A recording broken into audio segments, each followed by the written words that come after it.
What we know from the New Testament of Timothy's life makes it sound like that of a modern harried bishop.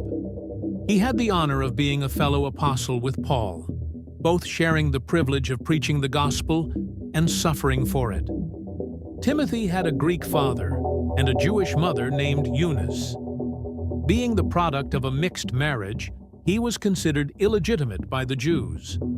It was his grandmother, Lois, who first became Christian. Timothy was a convert of Paul around the year 47, and later joined him in his apostolic work. He was with Paul at the founding of the church in Corinth. During the 15 years he worked with Paul, he became one of his most faithful and trusted friends. He was sent on difficult missions by Paul, often in the face of great disturbance in local churches, which Paul had founded.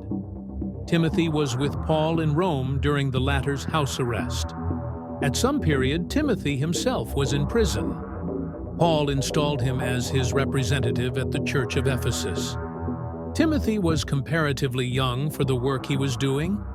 Several references seem to indicate that he was timid, and one of Paul's most frequently quoted lines was addressed to him: "Stop drinking only water, but have a little wine for the sake of your stomach and your frequent illnesses."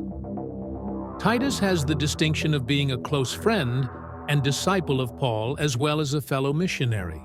He was Greek, apparently from Antioch.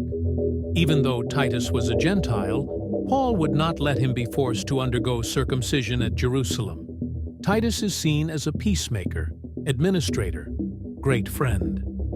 Paul's second letter to Corinth affords an insight into the depth of his friendship with Titus and the great fellowship they had in preaching the gospel. When Paul was having trouble with the community at Corinth, Titus was the bearer of Paul's severe letter and was successful in smoothing things out.